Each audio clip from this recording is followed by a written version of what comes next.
Baik, assalamualaikum warahmatullahi wabarakatuh. Alhamdulillahirobbilalamin. Hari ini kita bertemu lagi di pertemuan hari ini.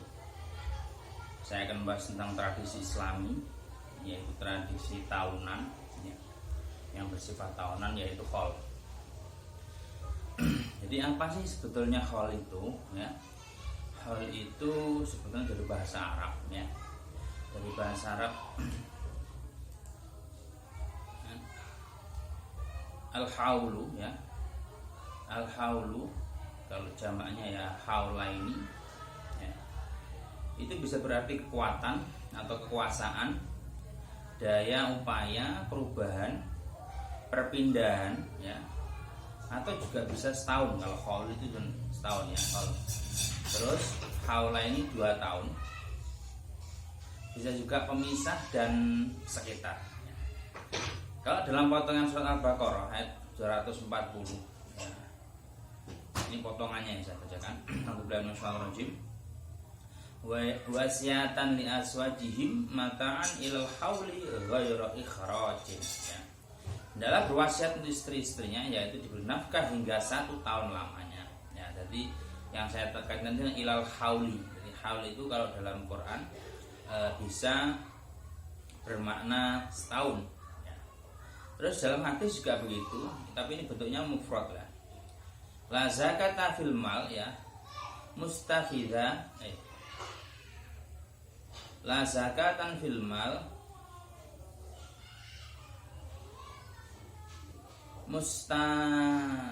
mustafadhi hatta yahulu alaihi qaul, ya.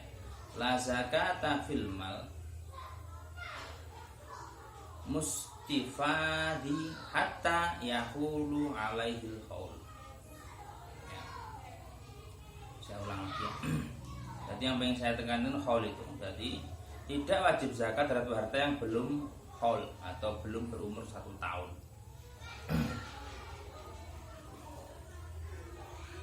Jadi kalau Imam Syafi'i itu pernah punya guru, ya, seorang wali yang mastur.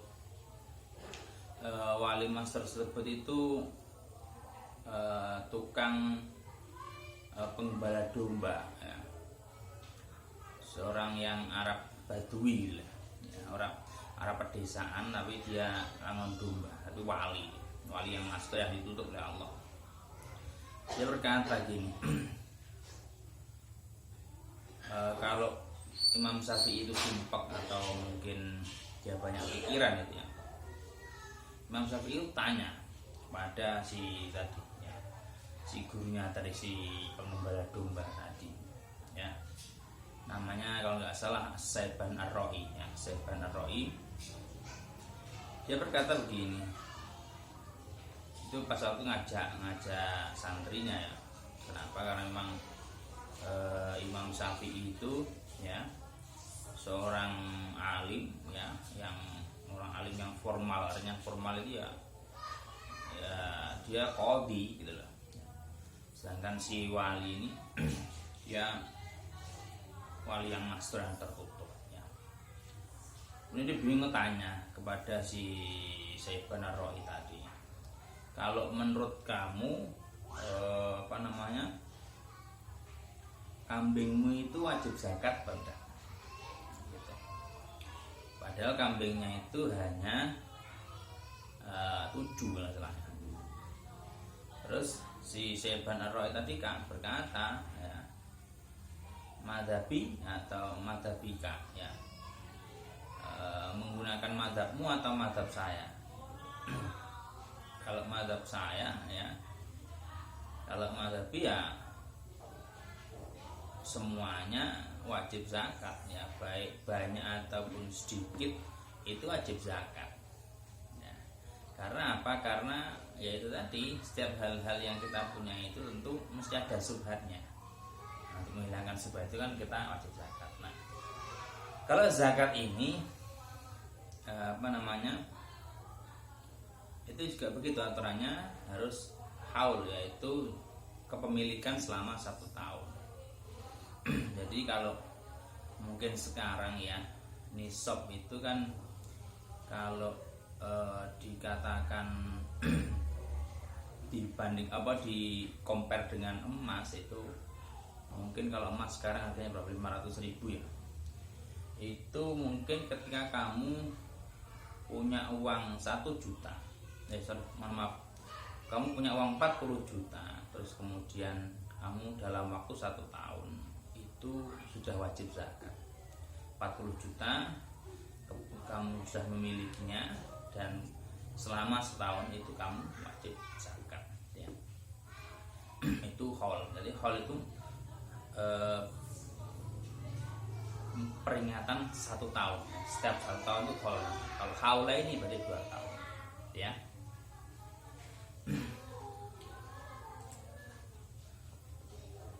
Terus ya, secara istilahi dalam pengertian bahasa Indonesia, haul adalah peringatan genap 1 tahun dari wafatnya almarhum atau almarhumah.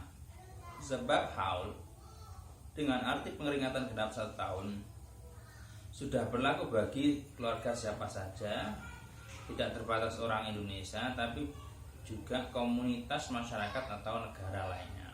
Jadi gini, istilah haul ini sudah istilah yang internasional kan. Jadi dalam fikih pun juga menggunakan haul. Cuma haul yang saya maksud di sini adalah haul peringatan meninggalnya seseorang. Kenapa kok diperingati? Karena bagaimanapun juga ya, peristiwa kelahiran maupun kematian ini peristiwa yang luar biasa ya. Karena bagaimana juga kalau mati itu katanya Kanjeng Nabi, rohatan lana min kulli syarr ya. Artinya apa? Sebetulnya kita hidup ini tidak lepas dari sebuah kesalahan ya. Kecuali kalau Kanjeng Nabi memang sudah dimaksum ya. Jadi kalau kita ya, sekalipun toh kita adalah mungkin orang alim, orang punya karisma, kita mesti punya kesalahan, baik itu banyak maupun sedikit.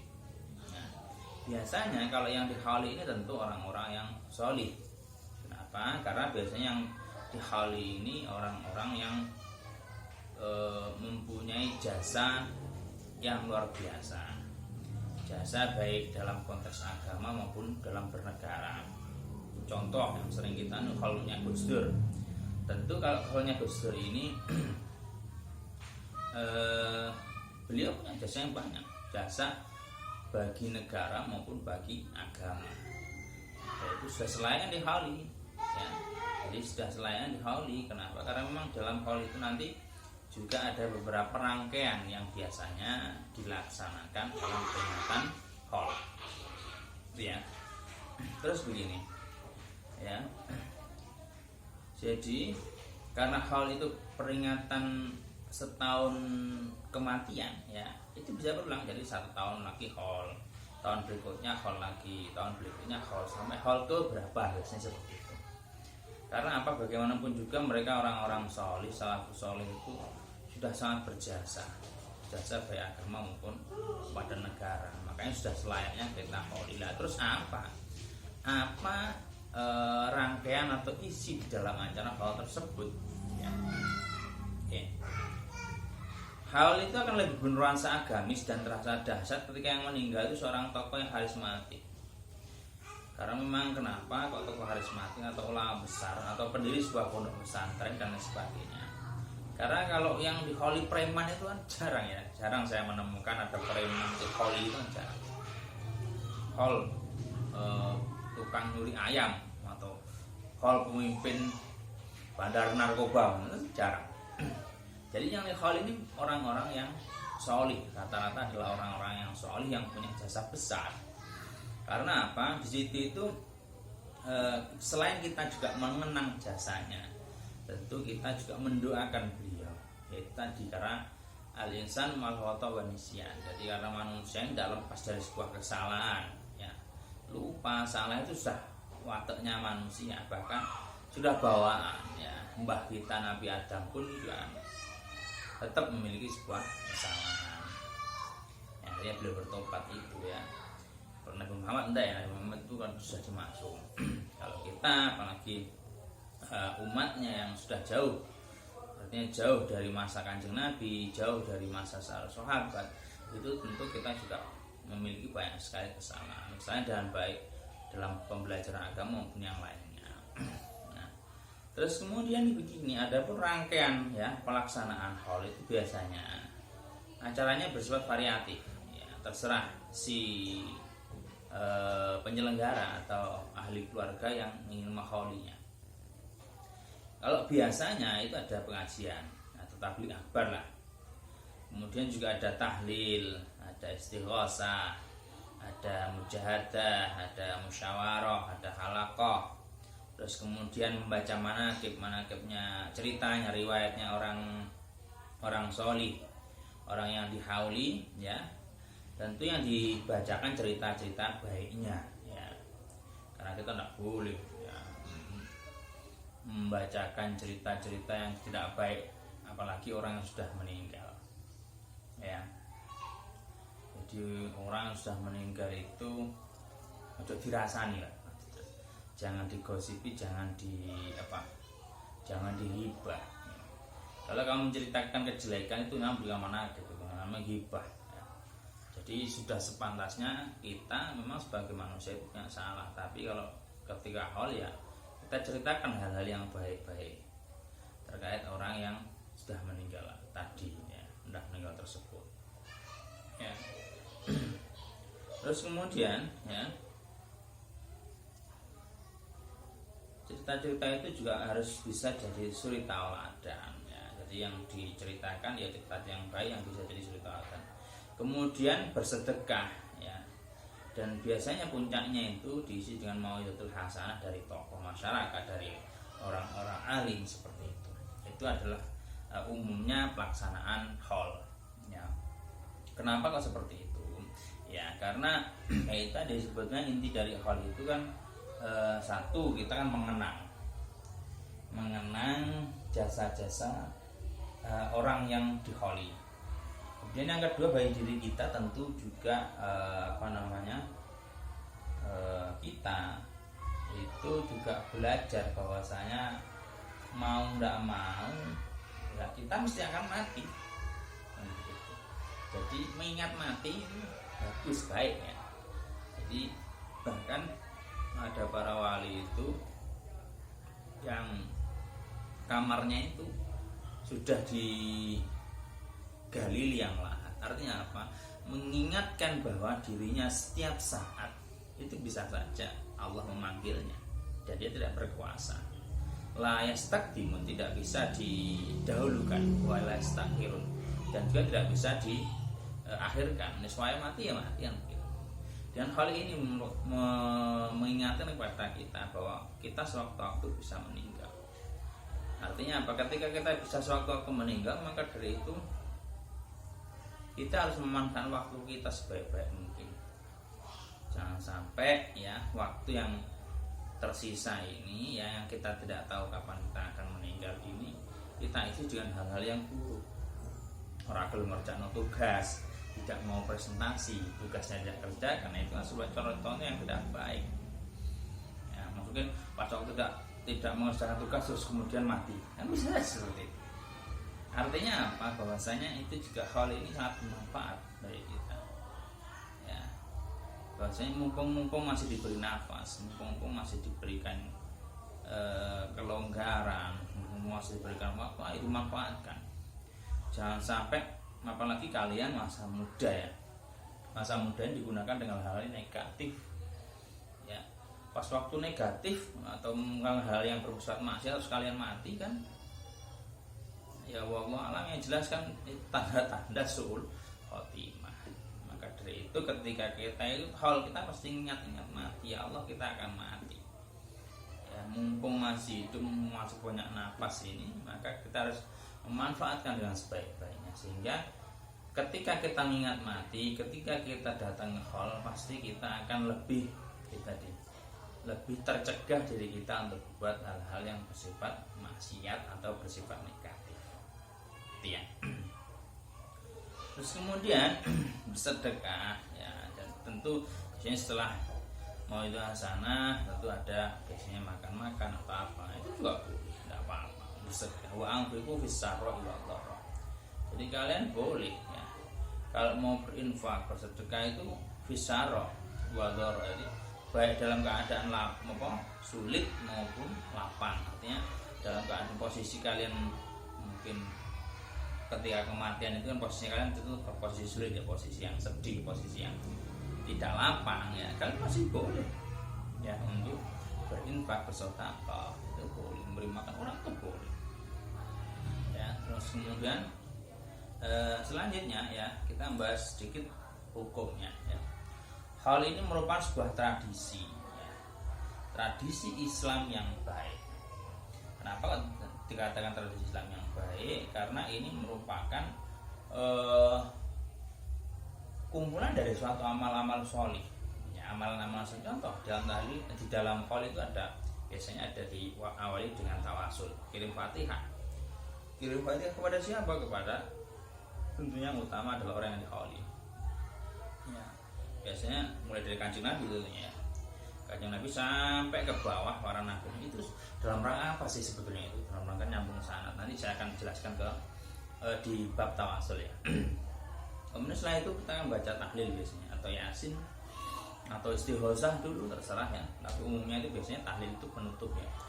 Jadi semuanya istighosah, mungkin membaca manakib, membaca manakibnya orang yang diholi tadi, kemudian baca istighosah, kemudian tutup dengan tahlil, dan puncaknya biasanya maulidul hasanah. Nah itu kan hal-hal yang baik ya kan. Jadi dalam rangkaian kegiatan haul itu kan baik, berarti kan ketika kita ngomong haulnya itu tuh mubah, boleh-boleh saja, karena Nabi kan tidak melarangnya, tidak ada larangan ya. Larangan bagi Nabi untuk membaca istighosah itu tidak ada kan, baca tahlil la ilaha illallah, bahkan itu diakui, bahkan disuruh la ilaha illallah itu paling bagus. Nanti ya pas waktu ditimbang ya, kalimat la ilaha illallah atau kalimat tahlil itu, atau mungkin sekarang apa kalimat tauhid ya, yang aneh itu. Tapi harus dilafalkan ya, bukan hanya ditulis di bendera ya. Beda lagi kalau tulis bendera kemudian diinjak-injak, kemudian kamu duduki, kamu taruh di bawahnya apa pantat, tidak boleh ya. Kalimat tahlil itu kalimat yang luar biasa sekali, la ilaha illallah. Itu nanti ketika diambil mizan, ketika ditimbang nantinya, ini aja cerita ya, di Mizan Kubro karangannya Imam Sya'rani, ada seorang hamba yang punya kesalahan itu banyak sekali ya, kesalahannya banyak sekali. Bahkan di situ dijelaskan bahwasanya kesalahannya itu, satu kesalahan itu kalau mungkin dikomparasikan atau dikonversikan itu sama dengan mislumat dibasar. Jadi orang itu mempunyai kesalahan, satu kesalahannya itu kalau ditaruh di dalam sebuah box, mungkin sebuah kontainer gitu ya, itu satu kesalahan saja itu mislumat dibasar, panjang mata melihat, salah siji. Dan orang tersebut punya 9 kesalahan atau punya 9 model seperti itu tadi. Satu kesalahan itu mislumat dibasar, jadi sebanyak sepanjang mata melihat, pakai sekali, udah baunya sekali. Terus kemudian ditanya sama Allah, padahal dia punya 9 kesalahan, apakah malaikat ini sentimen kepada kamu? Kok kesalahan kok banyak sekali? Apakah mungkin hanya salahmu saja yang dicatat sedangkan yang lain tidak? Terus si hamba tadi menjawab, enggak ya Allah. Terus apakah mungkin malaikat ini salah ketika mencatat? Enggak ya Allah, ini memang kesalahan saya. Gitu ya.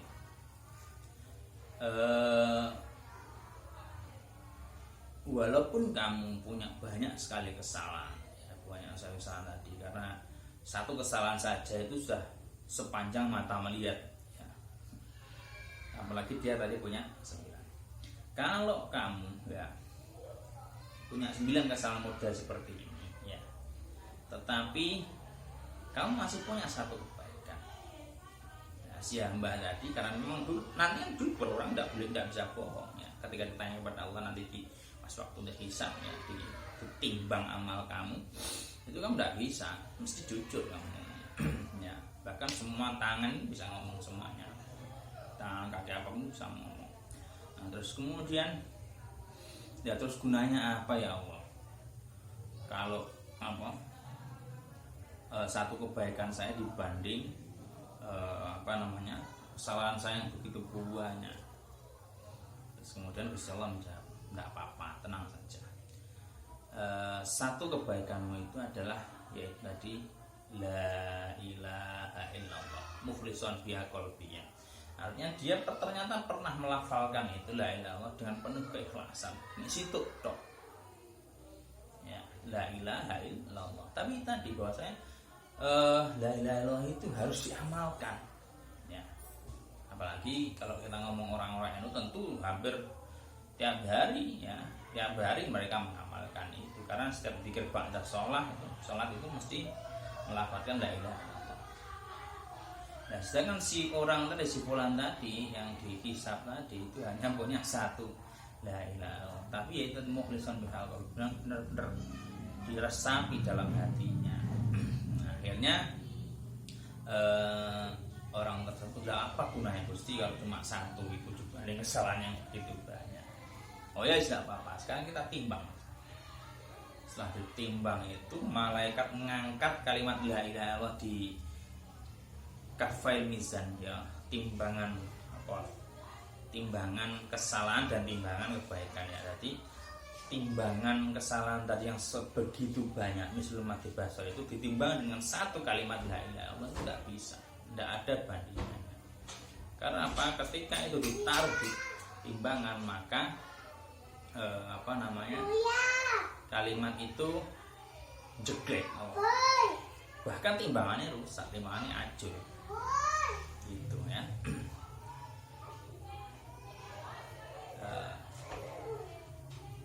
Ya, jadi luar biasa. Bahkan pada dalam Al-Quran begini,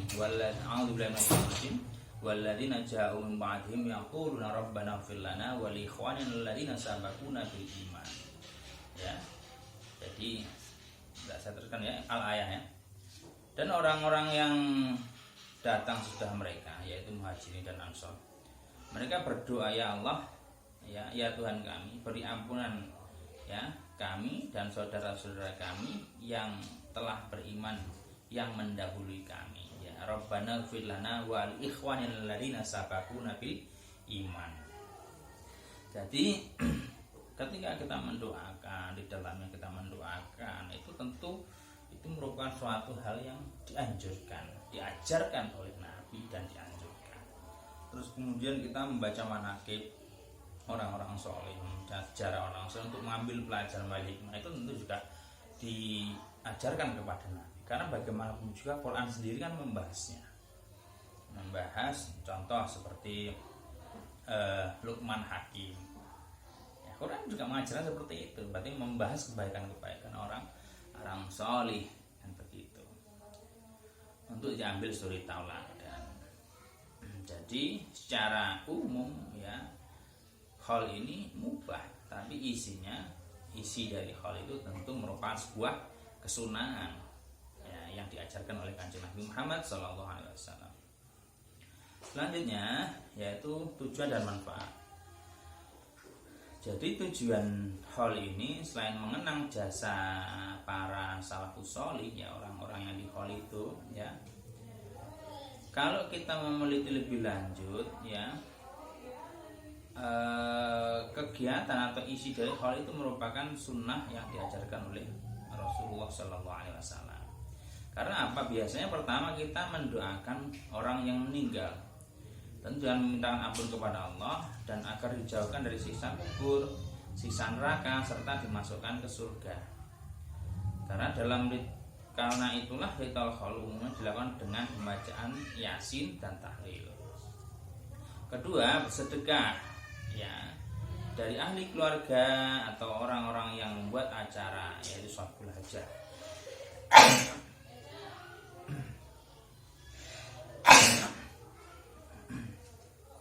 Orang yang membantu atau yang ikut berpartisipasi dengan niatkan untuk dirinya sendiri dan juga pahala yang dimohonkan kepada Allah agar disampaikan kepada orang yang dikholili. Itu tujuan dari haul. Manfaatnya apa? Pertama, ya, kita bisa mengambil teladan dari kematian seorang bahwa kita pada akhirnya juga akan meninggal, ya.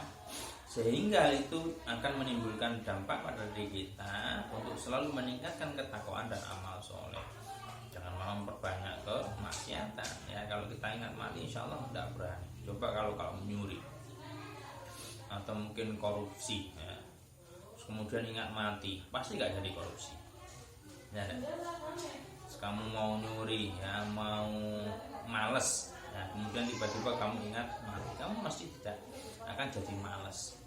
Mau belajar, kemudian mau bolos kuliah, terus kemudian diingatkan mati, pasti kamu tidak akan jadi bolos, ya. Kalau kamu tahu mau bolos, kamu tahu jangan kabar bahwa kamu akan mati, umpamanya kalau memang mati ini bisa dikabarkan, mesti kamu tidak akan jadi bolos. Mau males tidak mengerjakan tugas umpamanya, terus kamu tiba-tiba diingatkan malaikat, mari ini kamu mati loh, nah, pasti kamu tidak akan jadi malas, mesti kamu akan semangat dalam mengerjakan. Kenapa? Ketika orang itu mati dalam belajar, ya, kalian sebagai mahasiswa pas waktu mati terus pas waktu belajar terus mati, berarti kamu meninggal dalam keadaan husnul khotimah, ya. Terus kemudian ya, yang kedua itu untuk meneladani amaliyah dan kebaikan-kebaikan orang yang dihauli, ya. Khususnya jika yang dihauli adalah seorang ulama, sholihin, waliullah, ya. Dengan harapan agar segala amaliyah, ya, baik mayit, ya, orang yang dihauli tadi semasa hidupnya akan dapat kita aplikasikan dalam kehidupan sehari-hari. Ya, contoh biasanya kalau Gus Dur, ya. Bagaimana sifat humanisme Gus Dur itu bisa kita teladani, bahkan kita bisa terapkan sehari-hari. Bagaimana Gus Dur dalam berinteraksi di masyarakat, ya. Beliau selalu mendinginkan, bahkan menenangkan, menyenangkan, kan begitu setelah bergaul. Bergaul kepada siapapun, yang Gus Dur itu bergaul kepada orang muslim juga, non muslim juga, orang bahkan yang musuhnya pun masih dianggap sahabat oleh Gus Dur, kan begitu. Karena itu biasanya, ya, acara hal itu selalu diisi dengan pembacaan biografi, yaitu manaqib tadi, atau sejarah hidup orang yang wafat, ya, agar kebaikan orang tersebut dapat diketahui orang yang hadir, ya, dan mereka dapat menapaktilasi perilaku yang terpuji, serta mengambil apa saja yang bermanfaat bagi kehidupan dunia dan akhirat. Jam berapa ini? Sudah, ya. Terakhir ini. Jadi, ya, pas waktu ada hal Gus Dur itu, ya, ada seorang bercerita. Ini orang Kepanjen sini, ya. Namanya Agus, ya. Jadi semasa hidupnya Gus Dur itu, si Agus tadi itu pernah dititipi 2 koper, ya, oleh Gus Dur. Terus Gus Dur pesan, Gus, ya, koper ini jangan dibuka sebelum saya meninggal. Ternyata beberapa bulan setelahnya Gus Dur wafat atau meninggal. Betapa kagetnya Agus, ya. Setelah itu Agus membuka koper tadi. Dilalah, tiba-tiba ternyata di koper itu berisi uang 1 M per koper. Nanti kalau 2 koper itu 2 M. Yang lebih aneh lagi di situ itu oleh Gus Dur itu sudah ditulisi alamat pemilik uang tadi, maksudnya alamat yang dituju, ya, alamat pemilik itu miliknya Gus Dur, cuma alamatnya yang dituju. Artinya apa? Ternyata sudah ada alamat janda, anak yatim, itu sudah ada di situ alamatnya, masing-masing sudah ada, dan jumlahnya pas, serta, ya, si Agus tadi itu sudah diberikan uang bensin untuk mengantarkan uangnya Gus Dur tadi kepada janda dan anak-anak yang yatim. Yang lebih aneh lagi itu, kok bisa Gus Dur kan, mohon maaf nih, tidak secara fisik kan beliau penglihatannya kurang, tapi kok tahu sebegitu detail alamatnya janda, alamatnya orang-orang yang tidak punya, alamatnya fakir miskin, alamatnya anak-anak yatim. Itu yang paling mengherankan Agus. Bagaimana beliau tahu? Kan begitu. Bahkan alamatnya ternyata detail sekali dan pas cocok dan masih ada orangnya. Contoh alamatnya orang-orang fakir miskin, ya benar ternyata di situ yang dituju dan jumlahnya pas. Nah, wallahu alam, kalau Agus menganggapnya memang Gus Dur wali lah, begitulah. Jadi itu tambah meyakinkan kewalian Gus Dur. Ya. Jadi maka itu sudah sangat cocok sekali jika para salafus sholih, orang-orang sholih, orang-orang ya, para alim ulama itu dihauli. Dan al pendiri Raden Rahmat umpama kayak haulnya siapa? Raden Rahmat, Agung ya. Ya Allah, ya Imam Zubaidi umpamanya seperti itu. Itu juga boleh karena memang beliau adalah orang-orang yang sholih. Terus kemudian ketiga yaitu untuk mohon keberkahan kepada Allah ya. Tentu mohonkan melalui wasilah keberkahannya yang diberikan kepada para ulama, sholihin, waliullah yang dihauli. Ya, kenapa kok begitu ya? Seperti itu yang saya ceritakan sebelumnya. Kalau kamu pengen mengenal Allah, tentu kan tidak bisa tiba-tiba kamu langsung kepada Allah. Ya harus melalui guru kamu kan begitu. Gurunya melalui gurunya sampai Kanjeng Nabi kan begitu. Tabiin, sahabat Kanjeng Nabi kan begitu. Nah, artinya apa? Bahwasanya untuk beragama dengan baik itu kalau kita perlu wasilah. Ya. Kita perlu wasilah, tidak bisa kita tiba-tiba tahu ini agama Islam tanpa para guru-guru kita. Lah guru kita tidak ingin tahu tanpa guru-guru tapi sampai sahabat, sampai Kanjeng Nabi. Nah, untuk itulah ya, maka dari itu karena kita tidak bisa ke sana sendiri, kita harus berwasilah.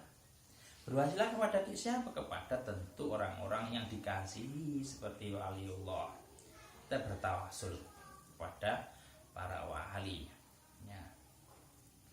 Ya, jadi bertawasulnya kepada para wali terus naik sampai kepada Kanjeng Nabi. Maka dari itu ketika nanti saya jelaskan di proses tawasul aja yang lebih detail ya. Gitu. Terus kemudian keempat ya, sebagai salah silaturahmi ya, silaturahim dan persatuan umat. Karena dengan media hall ini ya tidak jarang para ulama mengajak umat Islam untuk mencintai Rasulullah dan bersatu membentuk ukhuwah Islamiyah. Nah, ini yang saya boleh jelaskan sedikit ya. Kalau Kanjeng Nabi karena memang beliau masuk, maka tak perlu Kanjeng Nabi di holi ya. Holi itu peringatan